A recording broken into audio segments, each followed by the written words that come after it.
Hello everyone, welcome back. So if you're not aware, it has been confirmed that Dokkaebi will be getting some changes in Season 3 of Year 9 in Rainbow Six Siege. Now what Joshua said at this reveal is that this is going to sort of tackle the frustration that comes with Dokkaebi. And I know we are still a few seasons away from this, however I feel like there is kind of a clear option of what they're going to do with Dokkaebi, especially with the implementation of Deimos in Rainbow Six Siege. Now I do quickly ask, if you enjoy the video, hit that like button, maybe even drop a comment, and subscribe if you haven't already, and let's get into this. So to first start looking at the Dokkaebi change, we have to start looking at what is wrong with Dokkaebi. Dokkaebi is an operator which, like Joshua says, has a lot of frustration around her. In my opinion, she just does way too much. She, of course, firstly has the ability to roam clear. This is helpful by ringing their phones and giving away an audible position of every defender on the map, as long as they're not in a mute jammer or frozen by Tubarão. That alone already has so much value because, as you've probably been aware yourself, when you're roaming and your phone starts ringing, that is devastating to your successful roam and can easily give away your position and expose you and end up killing you. And like I was saying, that's big enough on its own, but as well as this, when she does one of the calls, it knocks every defender off cameras whether you're alive or you're dead, meaning that there's absolutely no intel between the time that that call goes off and if someone turns off their phone. So the attacker has a few second window to go for that execute, which can be massive when there's evil eyes or yokai drones or a vault camera. It can change the match. But as you're aware, that's also not the end of it. When a defender dies by anyone on the map whilst there's a Dokkaebi on the board, they will drop their phone and Dokkaebi can then go over to it and hack it and give her entire team access to every defender camera. And I'm sure you're all aware why that's strong. I don't have to explain it to you. But I honestly don't think that's the frustrating part about Dokkaebi. I think it's the phone calls, because she can still do more than all of this. She has secondary impact EMPs in her arsenal, so she can be the person who clears the bandits or the Kaze, and she also has a gun 6, so she can clear utility as well, so she's a jack of all trade operator. And I guess I'll even mention the fact now, Azami's Kiba barriers can be destroyed in Year 9 Season 1 using bullets, and DMRs are the best way to do that, so that's another buff for Dokkaebi. But with all that stuff that Dokkaebi can do, when Joshua refers to it being frustrating for players, in my opinion, the only frustrating thing is the phone calls. I think her hacking cameras is fine. That's, you know, part of her gadget. That's cool. That's the risk and that's the reward. You kill a defender, you go over, you hack their cameras. Nothing wrong with that at all. But I think what I say, and a lot of people will agree with, is just the fact that she can activate a phone call from anywhere on the map.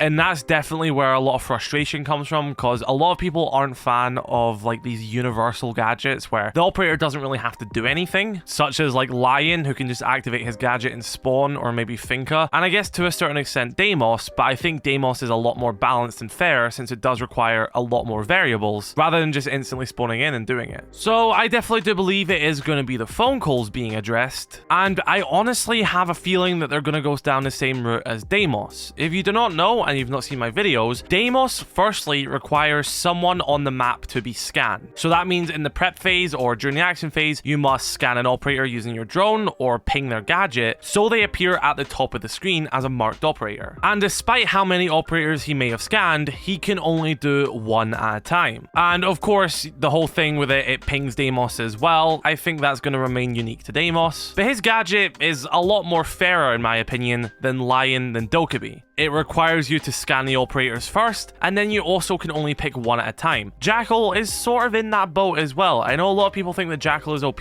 but I definitely don't think he's in the same boat as Dokkaebi and Lion. Because Dokkaebi and Lion can just use their gadget on every single defender. They don't even have to pick one. So what I genuinely think they're going to do to Dokkaebi in Season 3 is make her logic bomb calls the same way as Deimos. Firstly, you must have to scan the operator on defense to make sure that they're marked. And then Dokkaebi has to select which operator she wants to call and can only call one at a time. So this means if you're going to clear a roamer, for example, you select the Solace or the Vigil, who is immune to Deimos. So this could be like, oh, well, I'll go for Vigil whilst Deimos scans another operator, for example. But let's say she calls Vigil, the phone call will only go to Vigil. The other 4 defenders will not be affected by this. This would definitely make her more balanced and probably make her banned less, because she is like the most banned attacker right now. Because you're still getting yourself her gadget, you're still calling the roamer because you've selected that operator. If you kill them, you can still hack their cameras, and you're still going to knock people off their feed, but it's only going to be one operator at a time. So here's another example. Let's say you're going for a final plan execute and they have an echo on the board. The echo is already scanned and is marked for Dokkaebi's call. Dokkaebi selects echo, drops him a logic bomb call, knocks him off his yokai cameras, and your team go for a plan execute. Now, of course, there'll still be other people on cameras since you've only called echo, and this is gonna be, you know, a nerf from where she currently is, don't get me wrong, but she's still gonna have that value, she's still gonna have that strength, and that impact on the round. I feel like a lot of people are gonna look into this concept in a negative aspect purely because it is a nerf, but what are you expecting? She is the most banned attacker. I've like mained Dokkaebi for the past 2 years, but I can't even play her more recently because she's banned every single time. And this isn't really like opinion based. It's not like saying, well, I think Dokkaebi's good, I think Dokkaebi's bad. I don't think she needs changed. She is factually overpowered. And I definitely think it is really good that Ubisoft are addressing her in Season 3. And I have a feeling that they might go down the route which I've explained. You know, Deimos is coming in Season 1. That's the way his gadget works. Dokkaebi could be used exactly in the same way. It would knock her down a few pegs while still keeping her useful, but a bit more fair. Now, maybe we could continue to tweak this a little bit more. Of course, Dokkaebi will knock any dead defender off cameras as well. If that defender is dead with this new system, you obviously wouldn't be able to target a hack on them. So how about we tweak this a little bit? Regardless of what defender Dokkaebi chooses to call, whether she chooses to call Echo, Vigil, Solace, whoever's on the board, let's say it will make their phone ring, and of course restricting their usage of cameras, as well as any dead defender. So that means despite Dokkaebi only being able to call one single defender, if those defenders still want to access cams, it has to be one of the alive ones to do it. So you're still going to be punished for being dead. It's not like, oh, once I'm dead, I'm immune to Dokkaebi. Don't worry, guys, I'll stay on the cameras. Don't worry, Echo, I'll watch your yokai drone. No, it's going to be like, right, I'm dead. Dokkaebi's called Echo. I also can't see. Echo can't access his yokai drone.